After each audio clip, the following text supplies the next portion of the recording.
connection that you have with your own players. So there is a protection, and a lot of it's not, he's not gaming you. He's not trying to find an advantage for the next game. That's from the heart and soul. You take that personally. You know, that series has had considerable momentum swings in it, right? Where teams of moments of domination by either team. To pick out the piece that maybe your team wasn't dominant, I don't think is relatively accurate to the way that's played. So I understand it. I mean, you're fighting with your brothers, so yeah. you would stand up for the word lifeless, yeah, felt it. Yeah. But And then the reason it resonates because it's the truth, and you can tell that it's how he felt. do you think, though, that was meant for his team to hear a little bit? Because he answered the question, and then, like, the second wave, it was like... Well, you just get wound up. Sometimes you can't shut it off, right? Get it into third gear. Sometimes you just want to slip it into fourth. Been there. No, I don't think that was calculated at all. Okay.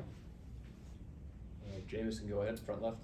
Coach, your team's played a lot of these closeout games over the last 2 years. Whenever we talk to players, it's always the same thing. It's always treat it like a regular game. How hard or easy is that to do you think, in these situations? Well, you want to get good at it. You want to have some practice at it.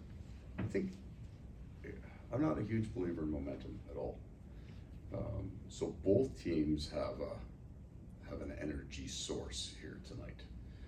They have the advantage of the desperation source, and then maybe, I don't know if I've got the right word, we have the desire. Both teams want to play in an intelligent, I gotta call it the frequency, but a band, a wavelength that you want to operate in. So you want to make sure you're not below it, where desperation or desire makes you tight. At the same time, you can't operate above that band where your risk profile changes. For them, it would be the idea of making plays regardless of the cost, and for us, it would be trying to make that one killer play, or maybe it's the exact same concept. It's trying to make a play to change the momentum of the game every time you touch the puck, right? That's, for me, would be above the north border of what's right. So both teams have an energy source. They're going to try to adhere to their identity as best as possible, and you want to stay probably as close as you can to the upper limit of that intelligent band. Back right. Paul, you've got a Selke winner, a Vezina winner, a bunch of All-Stars, an All-Star MVP in there, a bunch of guys who played for the Cup last year, and blah, blah, blah, blah, blah. What was it about this group that they never skipped steps? And you've been saying that since camp. They really never skipped a step this year. What is it about this room that said we're not better than we think we are, for whatever reason? Yeah, that's leadership in the room. Like, when you look at the minutes of coaching, right, your actual interaction with the team, it's not very minutes during the day. What happens to your team is decided upon by the men, and it's in, we talk about a lot of it starts in day one of training camp, right? How hard does the 13th man go? And then what's said in between periods. I mean, I'm in there for a minute and a half, right? All the important things are done when the coaches aren't in the room, and they showed up to camp determined and focused, and that's who they've been all year. We had 3 blocks of the year, I think, where we didn't really love our game, and it was all hands on deck.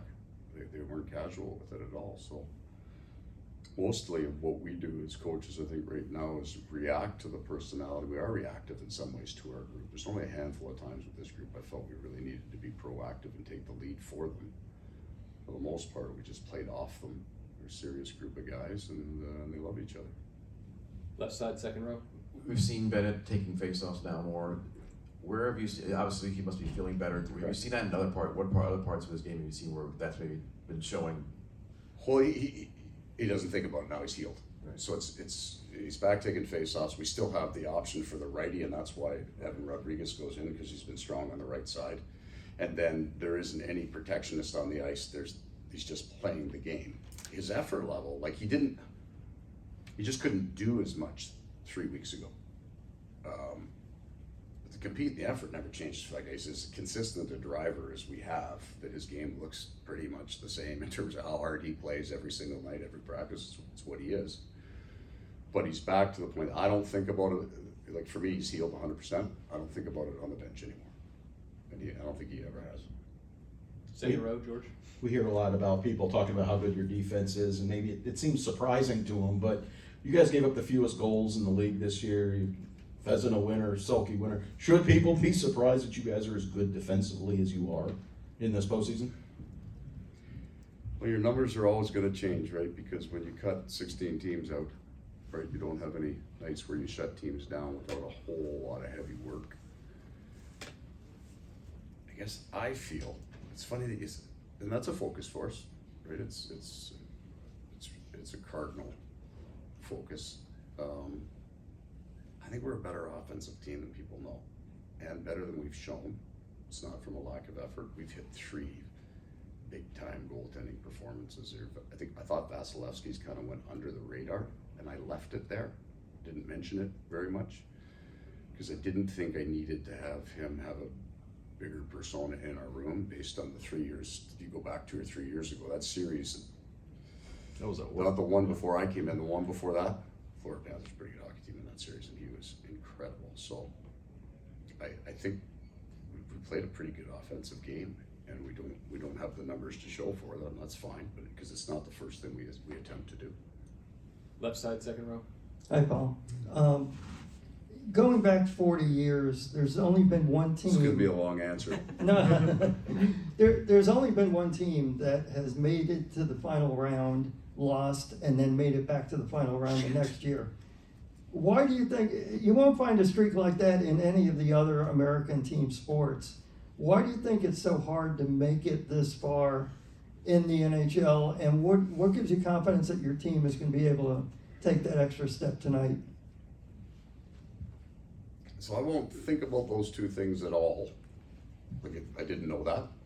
I'll take a chunk of that first, and I'm going to qualify it with I don't understand other sports at all. I haven't lived the life. I haven't been a part of what it's like to be on a football team and the physical toll it takes on them. But our sport certainly is unique in the 82 game full contact, and then it rises to a completely different level. I don't know basketball and I don't know football. I don't know if there's another level in baseball. It's not that kind of sport, I think. There's a major physical toll. And I also think probably if you top out, and this wouldn't be true though, because 40 years, but if you top out at let's say you make it to the final, I don't know how many teams actually get better the next year. Because you're usually paying a bunch of guys because they got to the final and their salary cap changes, and now you've got, you're going to lose some guys. Our hockey team got better from last year to this year. We had good men last year, and I still love that year, and I'll love that year separately and differently than any other year that I've coached. But we got better, right? We added 3 NHL defensemen, and we added a penalty killing right shot forward. So our hockey team is better this year. One more, right side, Mike. Just on one guy that was here last year, Montour. He seems to do everything for you. He has, every time we talk to him, he's got this infectious personality. Just how important has he been on it? Highly overrated. Yeah. Into cats. What does he add on and off the ice for you? Well, he's got this great personality, and he's got a huge tank. So about day 3 of training camp last year, I'm getting to know all these guys, and I'm watching this guy skate around. He's got a smile on his face at the end, and I'm thinking, you can't be smiling at this point. This has been way too hard. So I kind of grabbed him and said, I'd like to see you push a little harder tomorrow. He kind of looked at me. He was great about it, and then I started watching him. Oh my God, can this guy skate? He's smiling because he can handle all this. So he's got this big tank on him, very fit man, and I think for me, he's found his place. That's how I feel about him. He's so much like possibly all of us, right? But certainly the guys in the room have come to a place where that specific thing that he does very well. He skates so very well, and he uses it on both sides. I think he had 7 hits in game 4. He uses it on both sides of the puck. That he can be himself, and then his personality is important in our room because he's funny. Right, and he's got stuff to say. When things are tense, he's still talking. He can live in the moment. He's a really, really important part of what we do, other than the bad attitude. Late for practice every day. That's what I used to say about Gus Forsling. Now I know he's the best defenseman in the world. Yeah, right? yeah. All you gotta do is sign and you get your own marketing program up here. Thank you for your time. Paul. July 2nd will be. There you go. Any changes? No changes tonight, folks. Thank you. Thanks.